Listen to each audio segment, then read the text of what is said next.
As we celebrate our history and our heritage, I focus my mind on the life of Steve Biko, who came before us and blazed a new trail for black people to walk with pride in the land of their birth. Friends, Africans, lend me your ears. I come to protest against Steve Biko's death, but not to praise him. The evils that men do least after them, the good is often interred with their bones. So let it not be with Biko. For the noble Verwoerd that told you Biko was ambitious. And if it was so, it was a grievous fault, and grievously as Biko answered it. Here under Livo Verwoerd and the rest, for Verwoerd is an honorable man, so are they all honorable men. Oh, pardon me, you bleeding piece of earth, that I meek and gentle with these butchers. There are the ruins of the noblest men that ever lived to the tides of time. Woe to the hand that shed this costly blood. Over thy wounds now do I prophesy, which ope like ruby lips to beg the voice and utterance of my tongue. A curse shall light upon the limbs of men. Fierce strife shall cover all parts of Azania. Blood and destruction shall both so in use and dreadful objects so familiar that mothers would but smile when behold their hands caught by the hands of war. Steve Biko. Good evening and welcome to a chilly Cape Town evening on this Thursday evening. We're broadcasting to you live from the University of Cape Town in Cape Town. We're standing right in front of the Jameson Hall, where in just a few minutes, the outgoing High Commissioner of the United Nations Human Rights Watch, Judge Navi Pillay, will present the 15th Annual Steve Biko Memorial Lecture. The Memorial Lecture is, of course, just the flagship event of the Steve Biko Foundation, but it is not the only one. In the Eastern Cape, the foundation is running the Biko Heritage Trail, where that takes you through to 6 very key sites as it remembers the life and times of this great man, credited with being the father of the Black Consciousness Movement. Let's now take a quick insert produced by my colleague Olwe Tusota that looks at what the Heritage Trail has to offer. The 20th anniversary of Steve Biko's death in 1997 saw the beginning of the Biko Trail. In East London, the John Foster Bridge was renamed as the Steve Biko Bridge. The bridge is close to the Fort Glamorgan prison, also known as Kwanongqongqo, where many political prisoners were incarcerated. In 1997, as part of the 20th anniversary commemorations, that bridge was renamed the Steve Biko Bridge. It has no historic connection to Steve Biko other than for the fact that I guess it is close to Fort Glamorgan, which is the Eastern Cape's version of Robben Island, where many people were imprisoned, including Steve Biko and his brother. Then there is the Biko statue, which was also unveiled during the same event by the president at the time of the Republic, President Nelson Mandela. In his hometown, King Williamstown, 4 sites tell Biko's story. Zanempilo Clinic was established about 40 years ago through the Black community programs. It was known for its good public health services and continues to serve the people of this area. Zanempilo Clinic was a project of the Black community program, and it was designed to showcase to government and to communities how easy it is, in fact, to provide reliable public services, health services. And of course, it's a clinic, but it went well beyond that. It didn't just look at the well-being of people's physical condition, but it went to look holistically at the individuals. The Steve Biko Garden of Remembrance is where Biko's grave is located. The entire graveyard was upgraded and also declared a heritage site in 1997. Uyabuza ke umuntu ngenye imini kum yemandlovu ka usixelele utheni elingqaba lomyeni wakho lisimple kangaka. My answer was because he was a simple man. If we were to put a big stone apha esizambonisa yedwa ndiqinisekile ngandibhorhe angamane efike ethi yintoni ke ngoku undenzele yona, because he belonged kwaba bantu balele kule ndawo. His home, now turned into a monument for all to learn about the black consciousness leader. This is where Biko served his burning orders from 1973 till 1977. In this house, pictures narrate Steve Biko's early life. Now, the home has to be in a condition that is ready to receive members of the public. So the arrangement that we have is that for 11 months in the year, the foundation looks after the home and makes available to the public. So the family was in agreement not to have somebody live there permanently to make that possible. But because it's also the base and at which we want to do our cultural events, if somebody gets married or if one of the young men have to go to the mountain or such events that have, our ancestral connection, it is the base that we use for those. So what normally happens is that during the month of December, then the family takes over.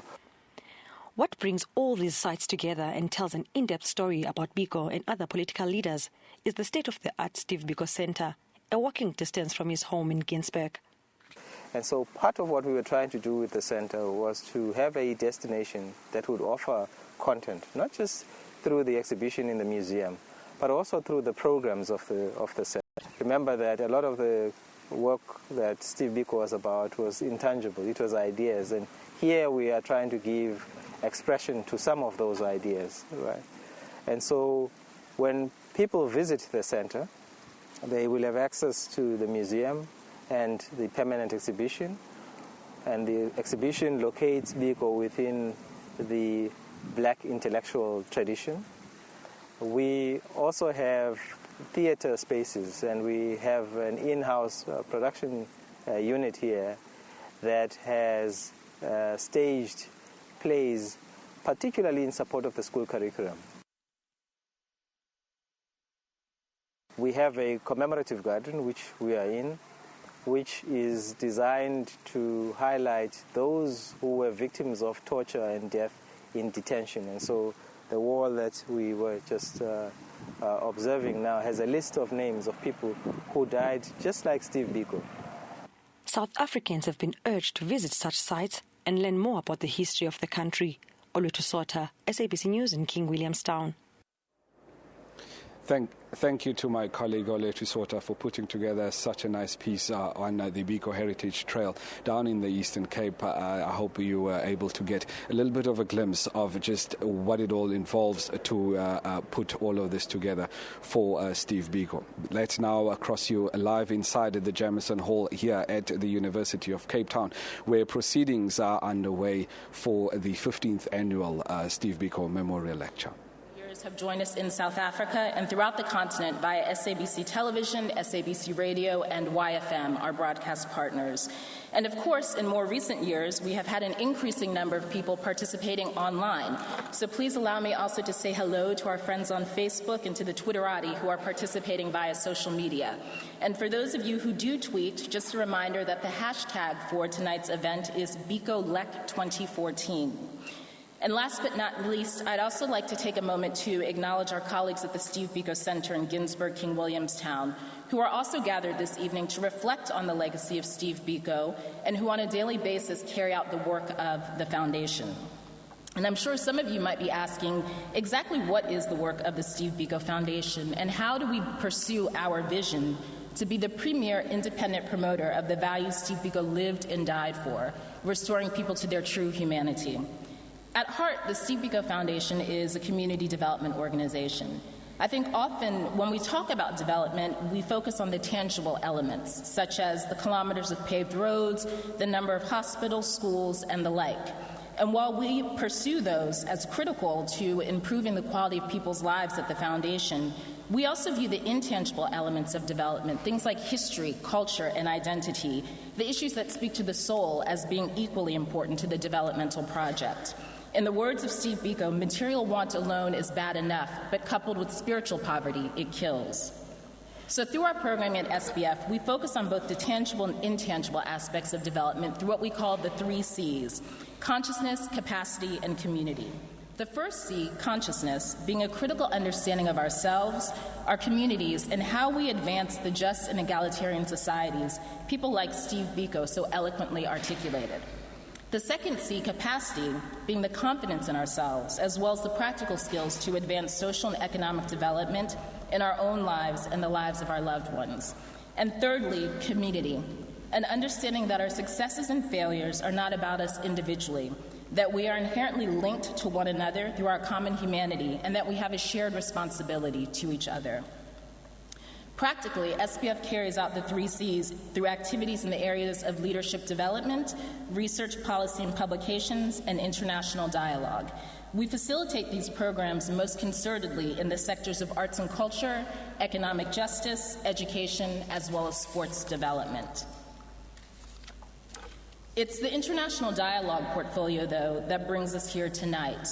This program is comprised of partnership with YFM and the European edition of the Steve Biko Memorial Lectures, which will be delivered by Ntata Hugh Masekela on the 23rd of October at the London School of Economics.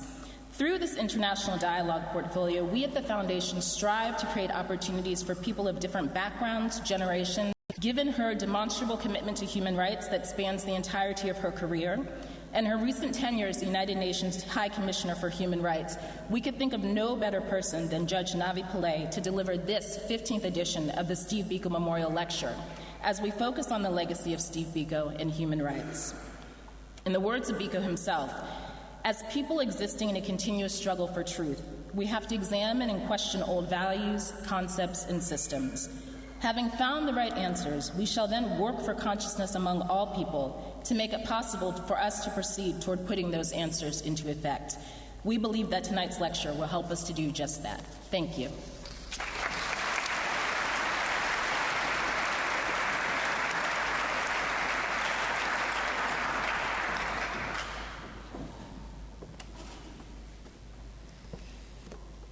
Thank you, Ms. Amponsa.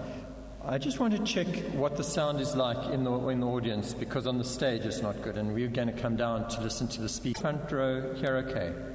Let me ask people in the back far corner there. Can you hear all right? It's okay? And in the back corner there? Okay, so it's a discrimination against people on the stage, and we'll tomorrow it will be 37 years since Steve Biko died on the floor of an empty cell in a Pretoria central prison. He became officially the 46th victim of torture and death under the state security laws. His death highlighted the brutality of South Africa's security laws to the international community and the general plight of South Africans, and it was probably the trigger that led several Western countries to supporting the United Nations Security Council vote to ban arms sales to South Africa, which was a resolution of the 4th of November 1977. Another world-renowned activist who has been highlighting the plight of people suffering under human rights violations around the world is our speaker tonight, the former United Nations High Commissioner for Human Rights, Judge Navi Pillay. It's a great honor for UCT to welcome Judge Pillay back to our campus. Some of you will recall that she visited us in 2010 to receive an honorary doctorate in law for her momentous and sustained contribution towards advancing human rights. Judge Pillay was the first woman to start a law practice in her home province of what was then Natal, now KwaZulu-Natal, in 1967. Over the next few years, she acted as a defense attorney for anti-apartheid activists and helped to establish key rights for prisoners on Robben Island. She got her bachelor's and LLB degrees from the then University of Natal and earned a master's and JD, Doctor of Juridical Science, both from Harvard University. After serving as Vice President of the then University of Durban Westville Council, Judge Pillay was appointed as acting judge in the South African High Court in 1995. In the same year, the United Nations General Assembly elected her to be a judge on the International Criminal Tribunal for Rwanda, where she served for 8 years. Under her leadership, the tribunal set significant international criminal law precedents, such as the first conviction on the crime of genocide, the first ever conviction by an international court of a head of state on genocide and crimes against humanity, the conviction of elements of the media on incitement to genocide, and her groundbreaking judgment in the tribunal, which established rape as a war crime. In 2003, Judge Pillay was the only South African elected as one of 18 judges of the newly created International Criminal Court in The Hague, where she worked until September 2008. In South Africa, as a member of the Women's National Coalition, she contributed to the inclusion of the Equality Clause in our Constitution. This clause prohibits discrimination on grounds of race, gender, religion, and sexual orientation. During her tenure at the United Nations, Judge Pillay visited more than 50 countries to offer expertise to governments on how to deal with human rights violations. Her office investigated various grounds of discrimination that had not been addressed before, such as discrimination experienced by lesbian, gay, bisexual and transgender communities, people with albinism, minority rights, migrants, and people in the caste-based system. At the end of her 6-year term, the United Nations Secretary-General Ban Ki-moon paid tribute to Judge Pillay as, I quote, a dependable, effective advocate for the world's most vulnerable people, end quote. He said what she had built at the United Nations would last for many years. Delivering tonight's Steve Biko Memorial Lecture as South Africa celebrates our first 20 years of freedom, Judge Pillay will speak on advancing human rights in South Africa and the world. I just want to make one housekeeping comment. We do encourage in these lectures a question and answer session, but we've decided to hold the question and answer session in the Molly Blackburn Hall afterwards because it's combined with the opportunity for the press to ask questions, and it doesn't work well for them in the large audience. So I ask you not to ask questions here, but to hold your questions and join us after her lecture in Molly Blackburn if you'd like to participate in the Q&A session. So please join me now in welcoming Judge Pillay to the podium.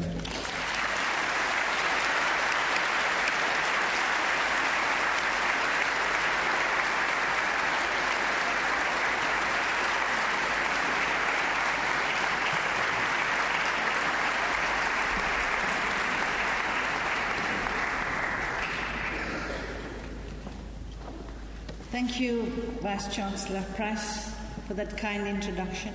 I'm assuming it's kind because on the stage here it feels like you're in an airport where you don't hear the announcements, but thank you. May I say how thrilled and impressed I am by such a huge presence. As some of you know, it's only about 11 days since I retired as the United Nations High Commissioner for Human Rights, and this is the first public engagement I have undertaken, even before I unpacked my bags. And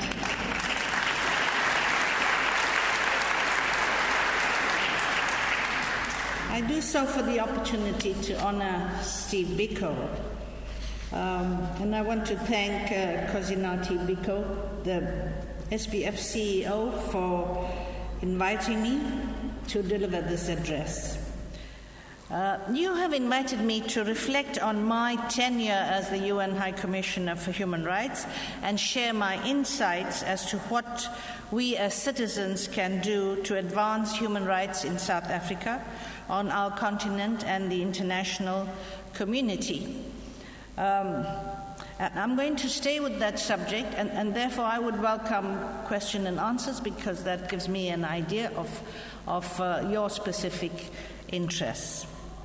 And also, much of my address will be information sharing because I have to explain my mandate and some of the work that was done.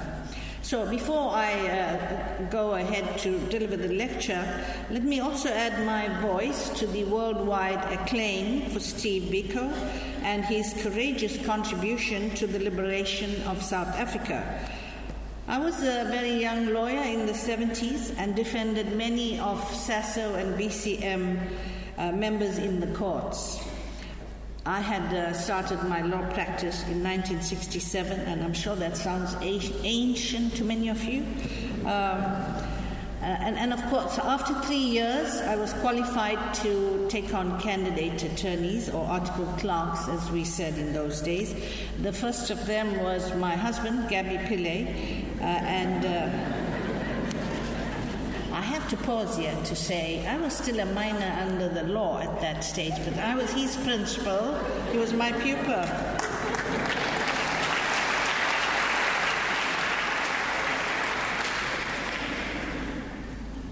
And of course, I needed his permission to sign the contract where I am the principal. And the Law Society went into agonies of deliberation over that and allowed that us breaking the law in that respect. But anyway, I'm more keen to tell you who is the other person who was my candidate attorney, and that was Ben Langer, a very close comrade of Steve Biko. And together we provided legal service to a stream of BCM colleagues who refused to collaborate with laws that oppressed us. I can recall many of their cases. These young, sprightly men, 5 of them were charged, including Sats Cooper and Strini Mudley in Durban, for organizing a rally to celebrate the victory of Frelimo in Mozambique. They had issued leaflets, so the security police had gathered these leaflets, charged them. I'm defense counsel, and I want to know more details, Did you book the stadium? And they said, no, nothing. It was just a prank. They'd issued these leaflets, and they were charged for it. In the courtroom, each one had a number pinned to them, and policeman after policeman identified them by the number. And one morning, I didn't notice they had switched the numbers, and the police were totally confused on who's who. The audience in the courtroom loved it. The magistrate hated it, scolded them, and the lawyers for it.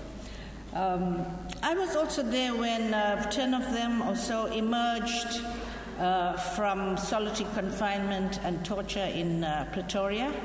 Now, before that, I had met many activists who were released from detention. I saw them in prison. So their first meeting was with me, and they were terrified, intimidated, suffering under the effects of torture.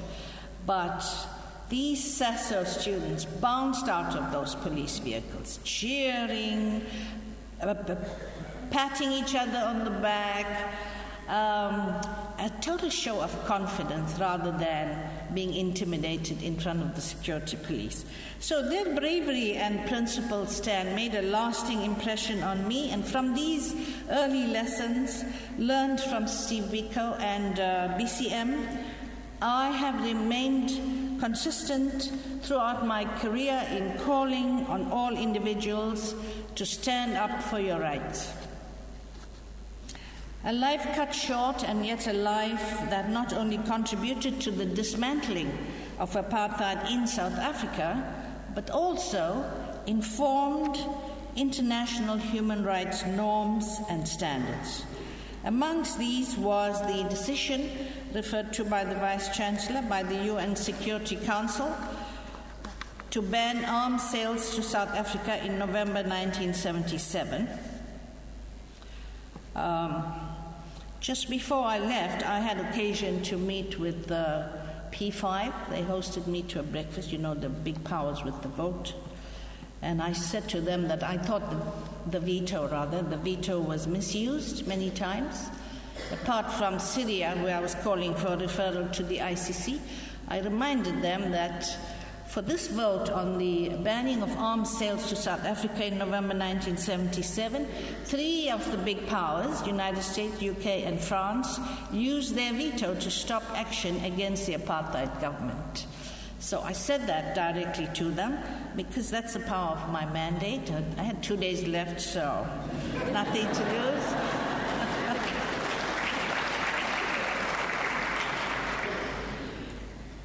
Biko's death also served as a catalyst towards finalization of the UN Convention Against Torture and other cruel, inhuman, or degrading treatment or punishment.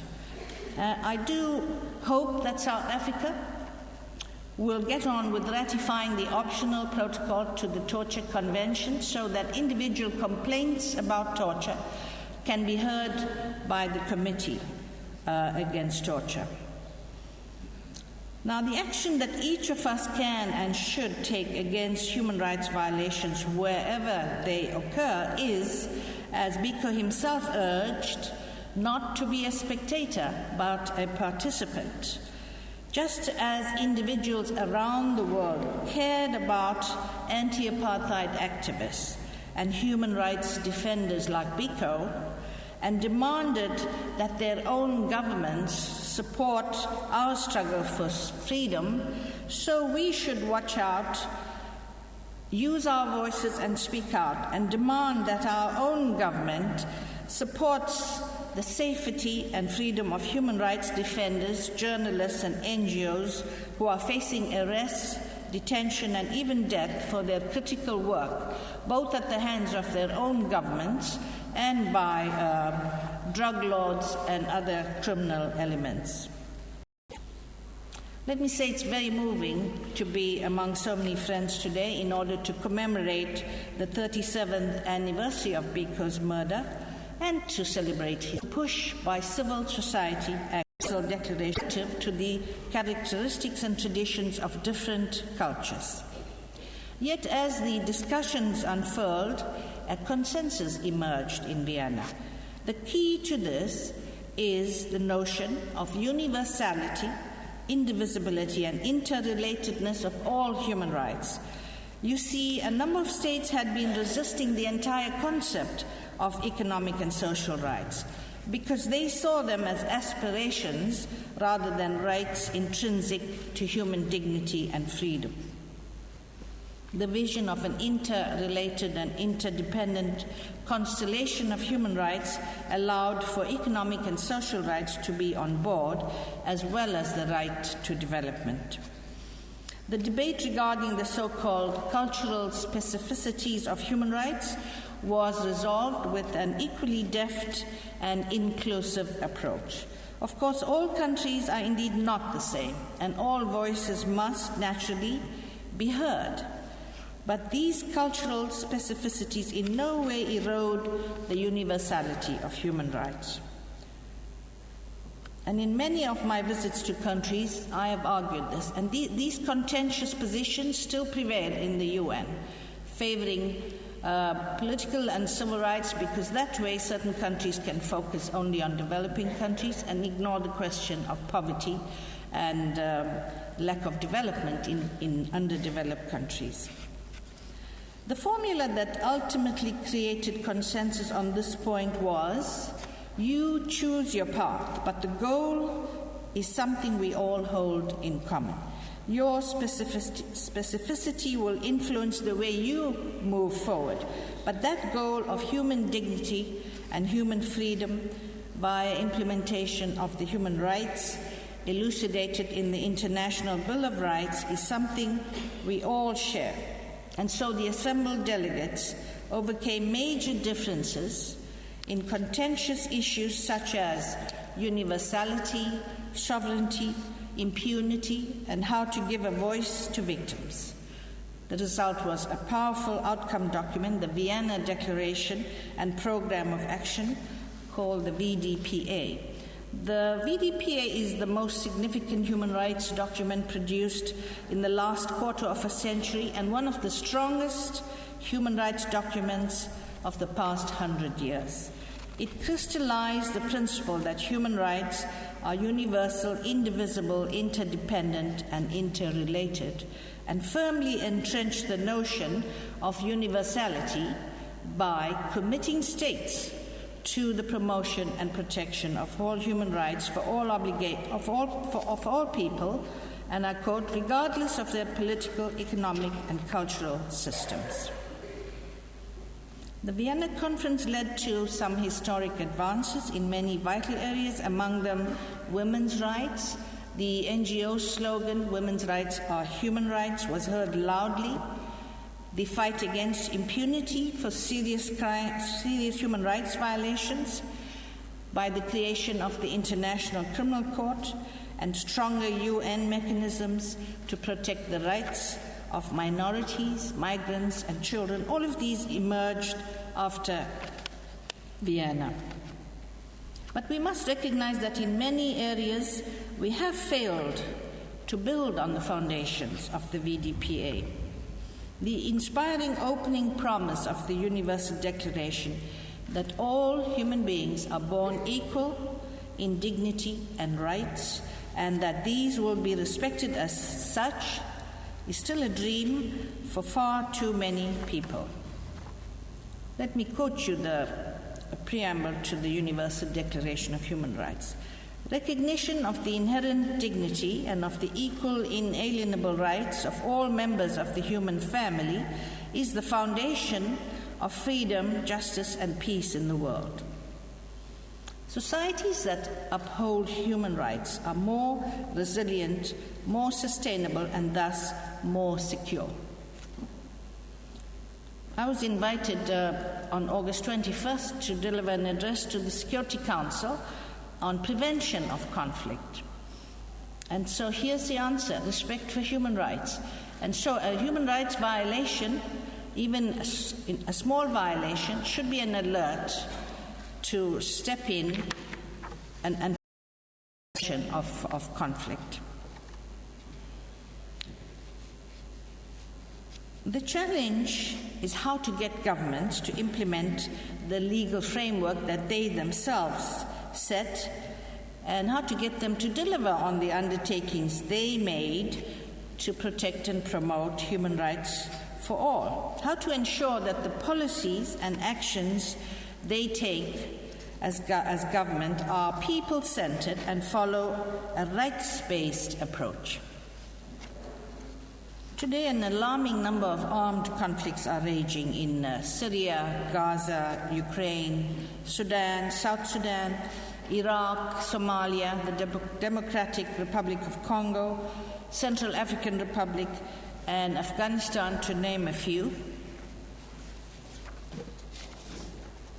Time and again, the international community has promised to protect civilians from slaughter and gross violations of rights. And yet, even as I speak to you now, civilians and others are being killed in their thousands. 191,000 in Syria. These are identified by name and address. This is the work of my office. I felt that we would be dishonoring the victims who have lost their lives if we do not painstakingly have a record of the numbers of deaths. 2,000 in Gaza. Here too we have an office interviewing people to establish the facts on the ground. Women are being abducted and raped. Children lose their lives or are forcibly recruited to fight. Hospitals and ambulances are targeted. Millions of people have been displaced, and indiscriminate shelling and deliberate massacres stain the earth with the blood of innocents. It is no longer safe for even human rights workers and aid workers or ICRC workers to be performing essential tasks, because they are now being targeted. So are journalists, as you are no doubt following. So all this is intolerable.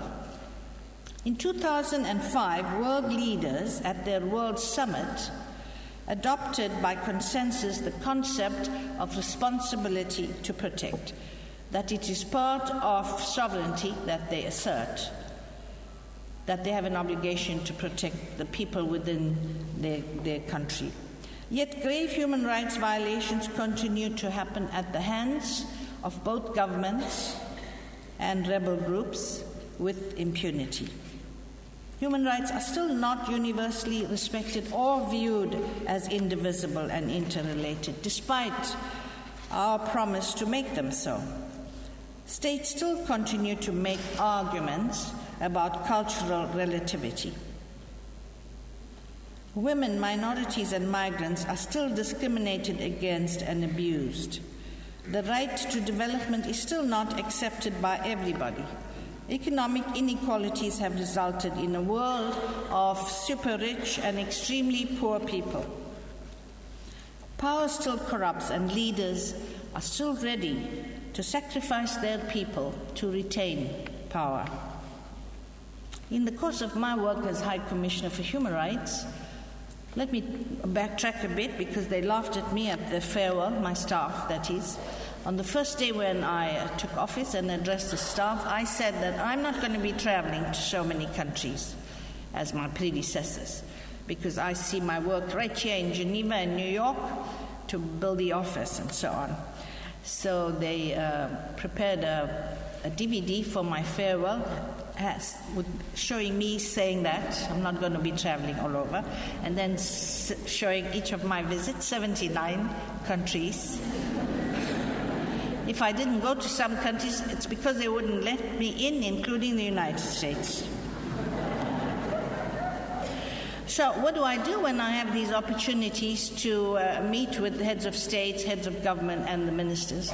Well, I first have long discussions with NGOs in that country, because they inform you about what it's like. And in many times I felt I was in two different places, two countries, when you listen to what civil society organizations tell you and what governments tell you. So I still hear this cultural sensitivity from many governments. I recall in Central African Republic, I raised the issue of a 10-year-old girl and an 80-year-old woman who were imprisoned. At that time, it was more than 3 years because they were suspected of being witches. And I said, release them now. During my visit, can you release them now? And they said, well, we can't, because if we release them, the village will lynch them. So you see the cycle of tradition, culture. When is it going to end then? And I reminded them of their responsibility to bring in change from the top by changing laws. In many countries, I had to remind them about changing old colonial laws. I went to Barbados, and it was the first visit by a UN High Commissioner to the Caribbean. I don't know why we neglected that part of the world, but I went. And the minister said to me, this is a very happy place. Why do you think tourists come here? It's because our people are smiling all the time. And I said, yes, but why do you beat up your women and children? They still had the law on corporal punishment of children in their statute books. And she said, beating our children is the Caribbean culture. And I said, no, it's a 50-year-old British law. You should change that law. So again and again, the only strategy I had is to remind them of the undertakings they made, the legal framework that they created. This is not me coming up with some standard of my own. This is the standards that they set. But someone having that opportunity to meet with them face to face has to raise it at that level. We're really working with many of these governments because they've asked for assistance to make some important changes. So human rights are still not universally respected or viewed as indivisible and interrelated, and the worst victims are the most vulnerable, the poor, women, children, minorities, and migrants. Let me say here how troubled I am about more and more countries passing restrictive laws curtailing the activities of NGOs, particularly making sure that they do not criticize government policies. And I would say that today the NGOs face unprecedented challenges, including these restrictive laws, reprisals, and lack of funding. Human rights defenders, journalists, and aid workers come under attack and face imprisonment and attacks because of their work. These are disturbing signs of regression. Some of these NGOs even face reprisals when they engage with United Nations and human rights activities. Some people from the DPRK who wrote to the Secretary General asking for his help, they just wrote a letter for which they were sentenced to like 16 years in prison. And this is why I welcomed a resolution passed in the Human Rights Council against reprisals of human rights defenders, particularly for engaging with the human rights mechanisms, the Council, the special procedures, the treaty bodies. This was adopted, but by a very narrow margin, really narrow, and it came as a huge shock to us that this important resolution was suspended at the Third Committee of the UN General Assembly. And I was reliably informed that South Africa played a key role in having that reprisal resolution stayed in the UN General Assembly. So at the time I left, we're still trying to get them to reverse the suspension. Now, 20 years ago, following the Vienna Conference, the post of High Commissioner for Human Rights was created by the UN General Assembly. This was to ensure that an independent, authoritative voice would speak out against human rights violations wherever they occur, to advance the protection and promotion of human rights and the right to development, and to utilize the weight of the United Nations to support human rights for all. It was my honor to occupy this post for the past 6 years. I soon realized how unique and powerful this mandate was that was entrusted to the High Commissioner, and how enormous the task was of watching out for the rights of all people, all rights of all people all over the world.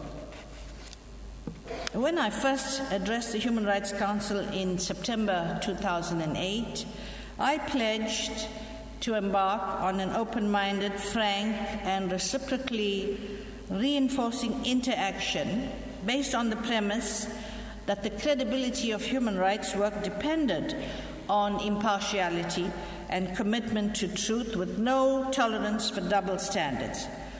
So, having engaged with the Council for 6 of its 8 years of existence, that premise has stood the test of time. It was easy for me to adopt this approach because I've been trained as a judge. But despite this, clearly when you said something that a state did not like or their lobbyists did not like, then I received some very abusive mails. It's fortunately for me you didn't see them then, Vice Chancellor. Yes, some of it is calling me a lunatic, and whether I had brains, that I was very biased. So it comes with the job then. Now, a word about the Human Rights Council that I've been talking about. That is a subsidiary body of the UN General Assembly. And as I said, it was created after Vienna because civil society demanded for these mechanisms to protect human rights, to get governments to deliver on their promises. It consists of 47 elected member states, and it began its work in 2006. It replaced the old Commission of Human Rights, which, although controversial, had laid the bedrock of the international human rights system. I'm often asked this question, why just 47 member states and not all member states? So clearly, this is a decision of the UN General Assembly of all member states. Some arguments are that states with a bad human rights record should not be members of the Human Rights Council. So this is something you can think over. I've all felt you shouldn't have a talk shop with states who are complying. You should have everyone there. I don't mean all members, because it cannot be a subsidiary of the General Assembly if it has all member states present. Anyway, South Africa was elected a member for the term 2006 to June 2010, and was recently re-elected for the 2014-2016 term. And the High Commissioner for Human Rights is the Secretariat to the Human Rights Council. I do believe that the Council has gained credibility for its first round of the Universal Periodic Review, which examined every UN member state's human rights record without exception. The public review conducted by other states has been admirably universal, impartial, and non-selective, and has had remarkable success in encouraging states to recognize and resolve gaps in human rights protection, with new emphasis on dialogue with civil society. So these sessions, called the UPR, the examination of the human rights record of every country, follows a report prepared by the High Commissioner's Office, working closely with the entire UN country team, working closely with civil society, national human rights institutions. We put up a report. The state presents its own report, and this is what is debated in public with civil society participants. Not too many, nevertheless, a few do get to engage. It's webcast. So you see how important that is. When a country is being reviewed, people in the country concerned can watch the process live as it is webcast. Honestly, if you had asked me 6 years ago whether it was possible that states would voluntarily have a public scrutiny of their human rights record with civil society present, I also would have not believed that that was possible. But it's happening. The first 4-year cycle is over. There's been 100% participation. That means every state in the world has been reviewed, and now they've begun the second 4-year cycle, which will focus on implementation of the recommendations made to the state concerned by other states. And where we come in is we provide the technical capacity, resources to both help states to implement those recommendations and also to help strengthen NGOs in those countries. The Universal Periodic Review is an unprecedented tool to maintain a constant review of human rights protection in all member states. And this is our answer to the question of, all right, you've got the rhetoric, you've got the legal framework, how do you get governments to implement them? Well, this is one of the tools we have, a very important tool, because it's impartial and reviews every state under the same criteria. I must say this process is taken very, very seriously by the states. They come ahead to see the process being undertaken by other states so they can follow how it happens. And ministers usually lead the delegation from South Africa. I hope that the next appearance by South Africa will be led by a high-level person from the capital, a minister like most of the other countries, because I understand that the last process, and I was not there then, was handled by the ambassador. So, as I said, the Human Rights Council has also been very receptive to human rights situations, that's crisis situations and chronic human rights violation situations. They've held a succession of important special sessions and have established commissions of inquiry and fact-finding missions with a view to securing accountability, justice, and reparations for victims. And some of these commissions of inquiries, there were 3 at least, following the Israeli operations in Gaza, Commission of Inquiry for Syria, which is the longest ongoing Commission of Inquiry, Libya, the Democratic People's Republic of Korea, and investigations in Sri Lanka and Iraq. You will agree with me that it's very, very important to document the facts on the ground, to identify the perpetrators. So even though it doesn't promise immediate justice, it is a record which will be taken up by credible judicial investigations at some stage. The Security Council has set up a commission of inquiry in respect of Central African Republic. And the African Union has set up a commission of inquiry of its own for South Sudan. So these are interesting developments towards a road towards accountability for violations by both government, by state and non-state actors.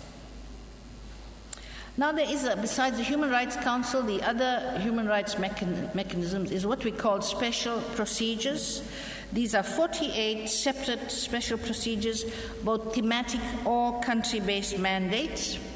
Thematic would be, for instance, on poverty or freedom of speech or extrajudicial executions, torture. Country-based would be the special mandate holders appointed in respect of Israel, DPRK, and so on. Eritrea is also another. There are 72 experts appointed by the Council. The member states elect them. So I'm very pleased that several South African experts have occupied these positions and continue to do so. We have Professor Christoph Heinz from the University of Pretoria, who is the Special Rapporteur on Extrajudicial, Summary or Arbitrary Executions, and Advocate Rashida Manju from Cape Town, who is the Special Rapporteur on Violence Against Women. These special rapporteurs are the eyes and ears of the Human Rights Council. Both are expert sources of guidance for national policies, laws, and practice. And these experts also visit a country. They investigate and they make recommendations to the governments concerned. The combination of independence, expertise, and UN-bestowed authority is potent. Therefore, it is critical that all member states cooperate fully with the special procedures, including by inviting them to accept their countries or accepting their requests to visit. I hope that South Africa will be more responsive to accepting these visits. Requests made in 2008 by the Special Rapporteur on Racism and requests by the Special Rapporteur on Extrajudicial, Summary or Arbitrary Executions to visit South Africa have not received any response.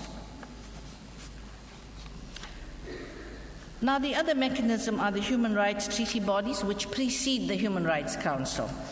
These bodies have grown in number and weight.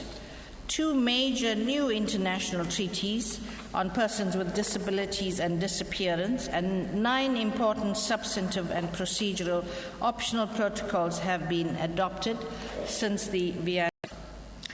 As the custodians of human rights norms, the treaty bodies are uniquely qualified to provide guidelines. The treaty bodies have been established by the United Nations General Assembly as they adopt each convention or treaty. So you may have heard of some of their work. The number of ratifications by states has grown from a few hundred to 2,010 states parties to 18 treaties and protocols. And the Office of the High Commissioner for Human Rights services all these treaty bodies. These bodies set out principles, they review state reports together with NGO participation, and they make recommendations. You may have followed the recent highly publicized examination of the Vatican by the Committee Against Torture and the Committee on the Rights of the Child into child sex abuse cases involving Catholic priests. It would be a welcome development if every state becomes a party to all the treaties. The Convention on the Rights of the Child is almost unanimously ratified. 3 countries who have not ratified the Convention on the Rights of the Child are Somalia, South Sudan, and the United States. The Convention on the Rights of Migrant Workers and their Family is woefully short of support. The United States is one of the few countries that has not ratified the Convention for the Elimination of All Forms of Discrimination Against Women, CEDAW, as we call them. Human rights and democratic principles have been founding principles of the ANC. And almost immediately after the end of apartheid in 1993 and 1994, a number of human rights treaties were ratified by South Africa. In November 2007, South Africa became one of the first batches of countries to ratify and sign the International Convention on the Rights of People with Disabilities and its optional protocol. And I welcome that the chair of this committee for the last session was a South African, also from Cape Town. So you are contributing many international personnel. Nevertheless, it is unfortunate that South Africa has not ratified the International Covenant on Economic, Social and Cultural Rights, which you know is one of the key major human rights treaties which entered into force in June 1976. Many people in South Africa and the developing countries have told me how important economic rights such as the right to housing, right to food and right to water, a clean environment and so on are, all of which come under the protection of that convention. Now, the Office of the High Commissioner for Human Rights, building on the work of each High Commissioner, has grown from a small entity of just over 100 staff and a presence in 2 countries outside Geneva to more than 1,000 staff and 58 field presences worldwide. These include embedding human rights advisors in Security Council mandated peace missions. The office provides technical advice, capacity and training to states and to civil society organizations. And we work in close partnership with NGOs and directly serve some 4,000 NGOs registered with the office. And as I said, on the many official visits that I conducted to states, I always held the discussions with the local NGOs so that I could be thoroughly informed of the situation as they see them, and this in turn informed my interchange with heads of state.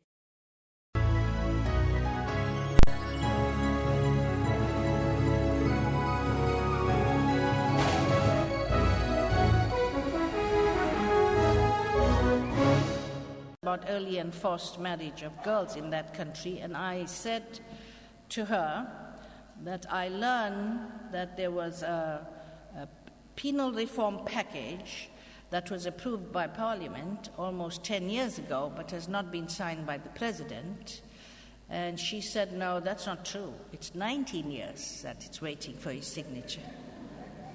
So therefore being in touch with the ground is a very important facet of the High Commissioner for Human Rights. And it is very unique. None of the other agencies are as closely in touch and with human rights concerns with NGOs on the ground. And so therefore I repeat again my concern that so many state authorities continue to ignore or repress civil society organizations, human rights defenders, and the media. These organizations and individuals inject the lifeblood into human rights. They are the promoters of change, the people who ring the alarm bell about abuse, disregard for the rule of law, and creeping authoritarianism. And so the voice of the High Commissioner for Human Rights is said to be the voice of the voiceless. We have to protect human rights defenders. And we've learned lessons from our own heroes such as Steve Biko. So I do believe that the Office of the High Commissioner for Human Rights has filled a major vacuum in the UN system and become an increasingly strong and authoritative advocate for victims across the globe, and a voice created by states that is in a position to remind states of the laws and promises they have made which they are failing to live up to. Following criticism of the UN's own failure to protect people caught up in the midst of conflict in the Balkans, in Rwanda, Sri Lanka, and Gaza, the Secretary General established the Rights Up Front Plan of Action. This is very new, adopted this year. It's for rapid and united action to prevent conflict and protect human rights. And you might well wonder why it took 60 years or 65 years for the UN to come up with a plan of action so that we act together. So believe it or not, the UN is composed of, not just the member states, but different agencies, one looking at development and the other humanitarian affairs, political affairs, and none of these actors got together before because their attitude was that human rights is the business of the High Commissioner for Human Rights, and it's up there in Geneva. And that's the importance of this Rights Up Front Plan of Action that's been adopted by the Secretary General. And you can well imagine what a great push came from my office to reach this point. Because this is clearly mainstreaming human rights. Another central aspect of the Rights Up Front plan is better preparedness by the UN system to ensure quick, appropriate, and concerted reaction to early warning of human rights crisis. So this is where we come in. We alert the UN system about violations that may build into conflict and crisis. It was more than 3.5 years ago that I addressed the Security Council and said 1,000 protesters were on the street marching without violence, asking for their human rights, their civil and political rights, economic and social rights. And instead of holding a dialogue with them and delivering on those rights, the Assad government shot and killed. Well, there were more protesters, but they shot and killed 1,000. You will recall that. So that's what I mean about intervening at an early stage. Instead, 191,000 people, and still counting, have been killed in that crisis. So as I say, this is the culmination of our efforts to mainstream human rights within the United Nations, including its political, humanitarian, economic, and peacekeeping and development-related work. So I'm happy to report that the level of mobilization is now taking place within the United Nations to stem the current crises that I referred to earlier. This plan is in effect now in South Sudan and Ukraine and Central African Republic. Historically, when people rose in unrest, as they call, or of demanding their rights, the United Nations either evacuated their staff fast or closed the gates, keeping people out. And this is what happened in Rwanda as well. I sat as a judge on that court and was appalled how the United Nations rescued their own people and foreigners and left Rwandans to the mercy of the Hutu killers. So the difference is in South Sudan, with the conflict raging between President Kiir and the opposition leader, many people were caught up in this and fled into the compound of the UN for protection. They left their fields. It's planting season. They're unable to plant, and they're in here. And for the first time, the UN opened its doors and let them in. Obviously, it's a huge challenge now to provide humanitarian aid for them and how to deal with the famine, which should have been predicted by these two leaders, but they're intent on their power struggle. But I see this as a first sign of the UN opening its doors, focusing on saving lives. The UN principles also agreed that human rights are at the core of our collective efforts in transitioning to a new development agenda. Many of you would be following are the Millennium Development Goals were then transcended into the Sustainable Development Goals, and there's a post-2015 development agenda under consideration for a major conference on a new development agenda. This is very, very important for all of us in developing countries to ensure that no one is left behind. And so my office will continue to work to ensure that all of the future sustainable development goals will be firmly anchored in universal human rights and values. We must also ensure that the new goals rest on a strong accountability framework. And that is really resisted by member states to tie in accountability. And our aim is not just to have the rhetoric put in, but to get some accountability for implementation. And that a global partnership effectively addresses power imbalances in global governance systems. So this is a huge agenda ahead. I keep saying my office, I'm out of there now, but this is the work that the Office of the High Commissioner will continue doing. Let me say another achievement that people have highlighted is that during my term as High Commissioner, the UN Security Council paid increasing attention to human rights and invited me to address the Council more times than all the previous High Commissioners put together. When I took office, I learned that my predecessor, Louise Arbour, was taken into the Security Council room by the Secretary General, Ban Ki-moon. She was sitting behind him, and one of the members of the Security Council said, "What is she doing here? This is not a place for human rights." And they asked her to leave. Who said it? The South African ambassador. So that's why this is such a refreshing change. I reported on the human rights situation in Syria, Libya, Mali, Central African Republic, occupied Palestinian territory, South Sudan, and Ukraine. And on the 21st August, as I said earlier, I addressed the Security Council at their invitation on prevention of conflict. And I made bold to state that lack of responsiveness on the part of the Security Council led to the loss of thousands of lives. Actually, they didn't criticize me for that.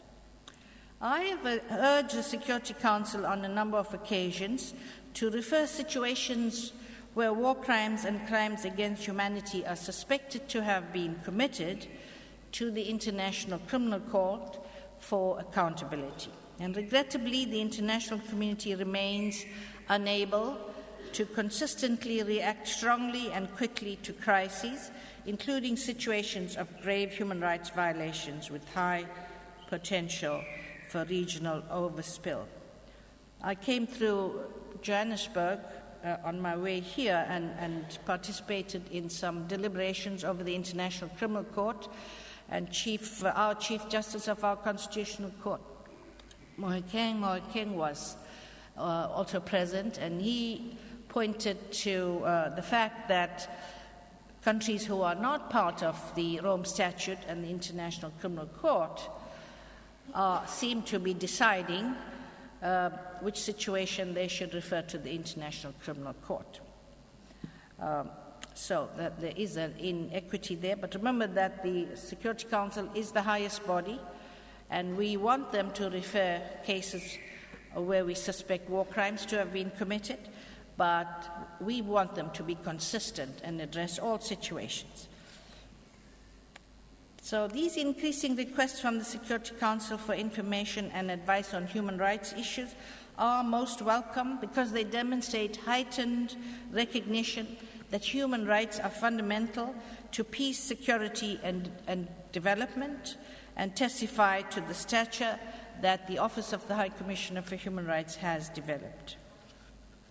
I don't know how I'm doing on time. Right. Because I have to speak to you on discrimination. This is what we experience in South Africa. So one of the first challenges I faced as High Commissioner was the organization of the Durban Review Conference. This was a review conference following the Durban Conference of 2001, which ended a day before 9/11, so I think it's also an anniversary. I was not following that conference because I was in Arusha, Tanzania, but the complaint is that Israel was being selected for undue criticism by the Arab states. And you'll recall that Colin Powell walked out of the Durban Racism Conference, the World Conference on Racism, and that our Foreign Minister then, Nkosazana Zuma, and the then High Commissioner for Human Rights, Mary Robinson, pulled that conference together and came out with a very good document. But in the 8 years that followed that conference, somehow lobbies sprung up totally objecting to the conference and even the use of the word Durban. It became so political that I walked in as an innocent, not knowing that over that issue of the Durban conference, the human rights program was objected to every year and was finally passed at midnight on December 24th. The objections usually came from the United States. So the first year I take office, this thing is going on in New York over the adoption of the Human Rights Program, which is part of the Secretary General's strategic program. And I got a call from the United States ambassador. This is the Bush era, the end of the Bush era. And he said to me, well, they won't put our program to the vote if I agree to remove the word Durban. And I said, what about Vienna? Shall I remove the word Vienna? And so down went the phone, and we got our program adopted. So the Durban Review Conference, which was also a polemic because 7 states pulled out of that conference. President Obama announced that he's not participating in the Durban Review Conference, but the review conference resulted in a landmark plan of action that sets a principled international agenda for the global movement against racism and discrimination. It also inspired a series of expert workshops on the prohibition of incitement to racial and religious hatred, resulting in the Rabat Plan of Action. So these are all initiatives that can be used globally to address racial and religious hatred and discrimination. I am disturbed by the recent increase across the political spectrum in several states, including Europe, of a discourse rooted in anti-immigrant and racist sentiment and religious intolerance. The new European Parliament that has just been sworn in will include a German party leader who has said, I quote, "Europe is the continent of white people and it should remain that way." A French party leader who has compared peaceful Muslim street prayers to the military occupation of her country by the Nazis. An Italian member who has been found guilty of arson for setting fire to the pallets of migrants sleeping under a bridge. There is a road to perpetration of human rights violations, and that is hate speech and discrimination, politically by political leaders. Discriminatory rhetoric has also targeted people because of their sexual orientation and gender identity. I welcome the African Commission on Human and People's Rights' recent call for states to take steps to protect persons from human rights violations on the basis of sexual orientation and gender identity. Now, we have the right to sexual orientation in our Constitution.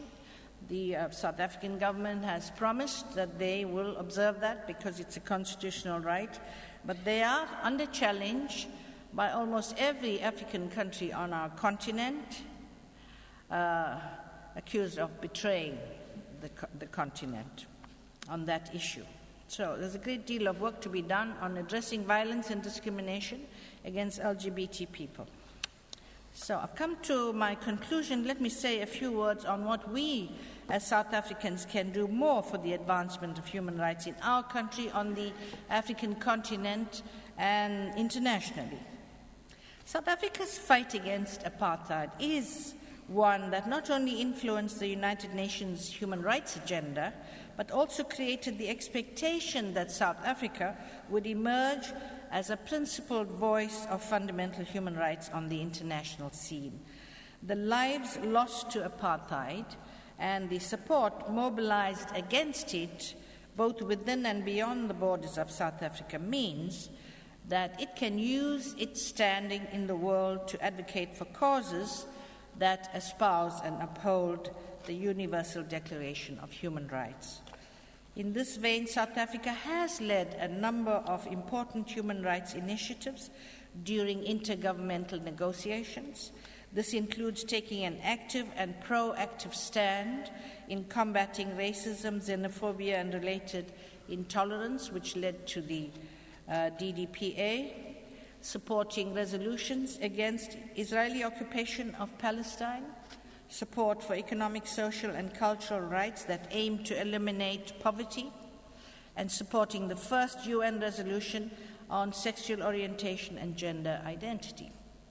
However, South Africa can do more and should not lend support to decisions that conflict with our constitutional values.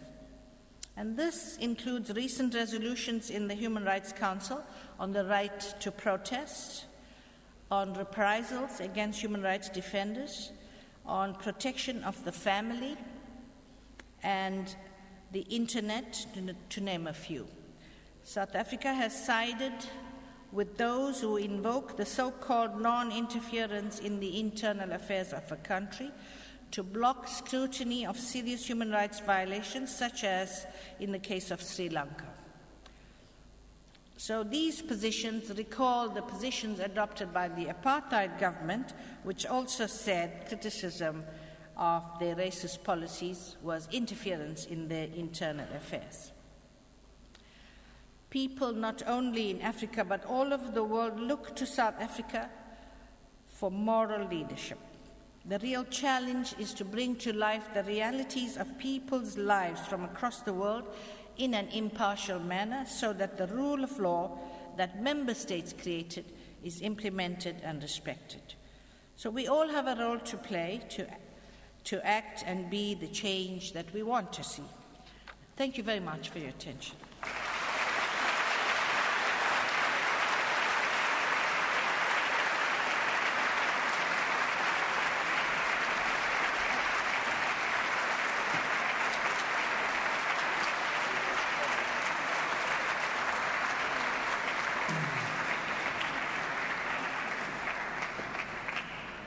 Thank you very much, Judge Pillay. May I congratulate you on an insightful address, delivered with wit and humour, compassion, and in such an engaging way. You have shown us a life and a career that has certainly made a difference to millions of people and to the world. You've left a legacy that does credit to the legacy of Steve Biko, and therefore is a wonderful way of honouring him as you have done tonight.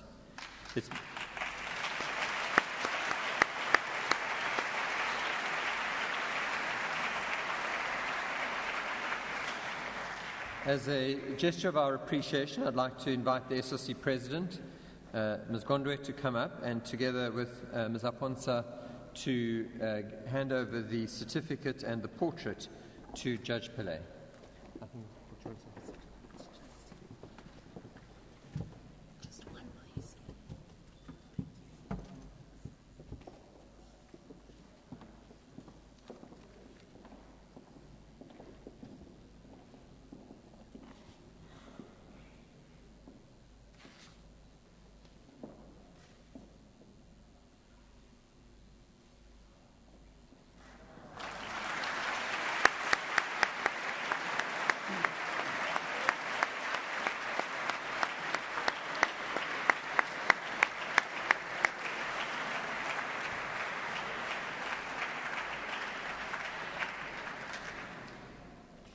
Thank you again.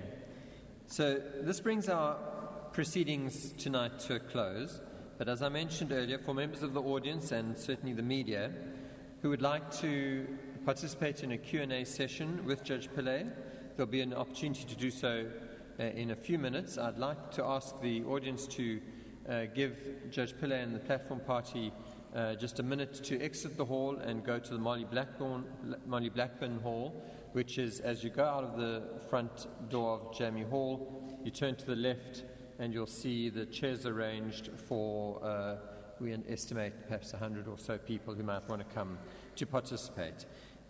So thank you all very much for coming this evening, and thank you once again to Judge Pillay.